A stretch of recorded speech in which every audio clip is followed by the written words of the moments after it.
Bismillahi wa bihamdih. Assalamualaikum warahmatullahi wabarakatuh.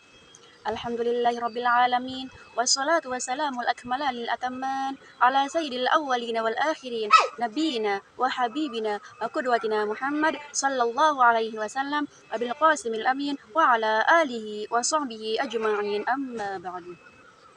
Yang saya hormati Bapak Komarudin MPD selaku dosen pengampu mata kuliah soft skill di mana saja beliau berada. Semoga beliau selalu dalam lindungan Allah Subhanahu wa taala dan dimudahkan segala urusan beliau. Amin ya rabbal alamin.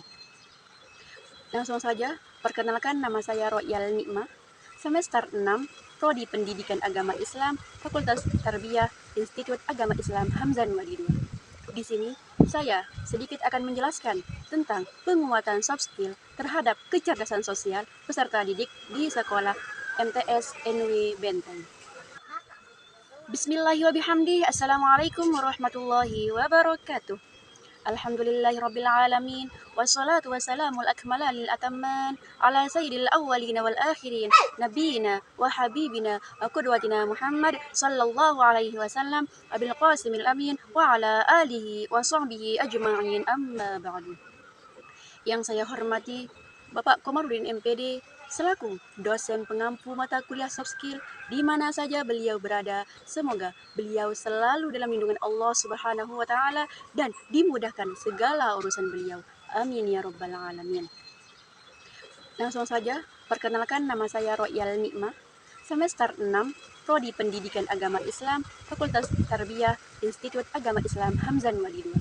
Di sini, saya sedikit akan menjelaskan tentang penguatan soft skill terhadap kecerdasan sosial peserta didik di sekolah MTS NW Benteng. Sebelum saya lanjut ke materi, terlebih dahulu saya ingin bertanya, mengapa sih kecerdasan sosial itu sangat penting? Apakah ada yang tahu? Baiklah, kalau tidak ada yang tahu, sini saya kasih tahu. Jadi, di era yang modern ini, keberhasilan seorang peserta didik tidak hanya ditentukan oleh kecerdasan intelektual atau disebut dengan IQ.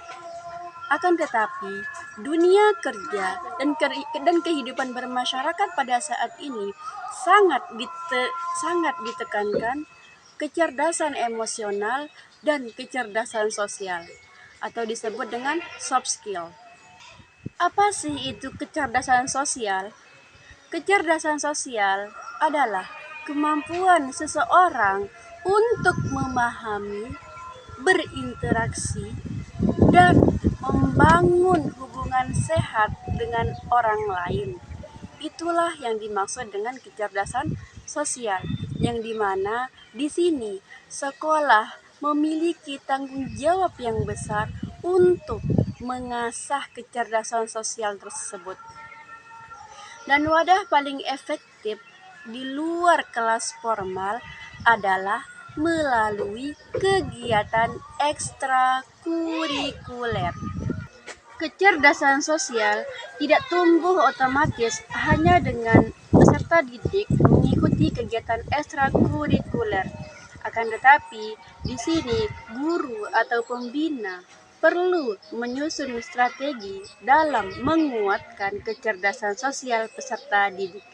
Di antara strategi di sini saya akan menyebutkan beberapa saja. Di antaranya adalah dengan cara menerapkan Project Based Learning atau PBL, yang dimana di sini guru itu memberikan tugas kelompok kepada peserta didik dan mengharuskan peserta didik tersebut untuk ikut berkoordinasi, misalnya dengan cara membuat pertunjukan seni atau membuat turnamen antar kelas, yang dimana di sana siswa tersebut dapat berkoordinasi. Strategi yang kedua dalam menguatkan soft skill kecerdasan sosial peserta didik melalui kegiatan ekstrakurikuler adalah dengan cara rolling kepemimpinan. Yang dimana di sini jangan kita itu membiarkan pemimpin atau kapten dipegang hanya satu orang yang terus-menerus.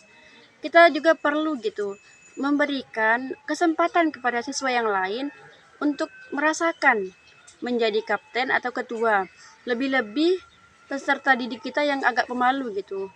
Kita asah mereka dari sana. Dari kita itu memberikan kesempatan untuk memimpin. Mungkin itu saja solusi yang dapat saya sampaikan, solusi yang dapat menumbuh atau menguatkan soft skill. Kemudian di sini saya akan menjelaskan tentang masalah yang sering muncul dan solusinya. Masalah yang pertama itu ada anak yang terlalu dominan. Artinya dia itu mau menang sendiri tanpa memperdulikan temannya yang lain. Adapun solusinya adalah kita itu memberi tugas secara adil. Kita suruh anak yang dominan ini untuk menjaga temannya yang belum bisa agar dia itu tidak menguasai tugas itu sendiri. Biar mereka itu bekerja sama. Masalah kedua yang sering muncul adalah ada anak yang mau berteman hanya dengan gengnya saja gitu. Banyak kan sekarang ini anak-anak yang membuat geng gitu. Setiap hari mereka hanya berteman, bergaul dengan gengnya saja. Sehingga mereka juga lupa walaupun ada teman, tapi kalau bukan gengnya nggak dianggap gitu. Nah, di sini solusinya guru kalau membuat tugas kelompok, kita itu acak dengan cara berskala. Jangan kita hanya membiarkan mereka mau berkelompok dengan gengnya saja. Kita biasakan juga mereka itu bekerja sama dengan teman-temannya yang lain, walaupun bukan gengnya gitu. Walaupun mungkin anak ini tidak akrab atau jarang ngobrol dengan temannya yang lain, supaya mereka itu tidak mau sama gengnya saja. Kita biasakan mereka dengan teman-temannya yang lain. Masalah yang ketiga yang sering muncul adalah peserta didik itu berantem dan berselisih dalam memahami suatu pendapat. Ketika seorang itu berbeda pemahaman dalam suatu pendapat dan mereka mungkin mengira pendapatnya lebih baik gitu, di sana mereka itu akan timbul percekcokan sehingga membuat mereka berantem. Adapun solusi guru dalam mengatasi masalah tersebut adalah dengan cara jangan langsung dimarahi anak yang konflik tersebut. Kita ajak mereka berbicara, kita suruh mereka berbicara dengan cara bergantian gitu.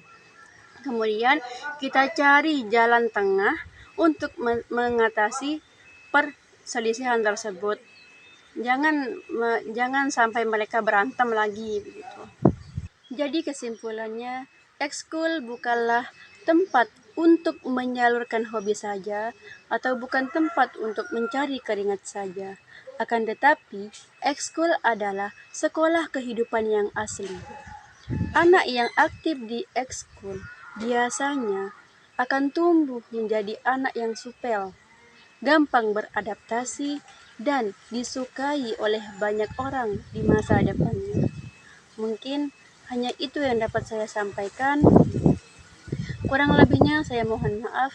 Yang namanya manusia, mahalul khotok wan nisyan, tempat salah dan tempat lupa. Jadi saya mohon maaf, mungkin ada kata-kata saya yang kurang tepat dan tidak bisa dipahami mungkin. Saya mohon maaf. Sekian. Allahul muwaffiq wal hadi ila sabilir rasyad. Wassalamualaikum warahmatullahi wabarakatuh.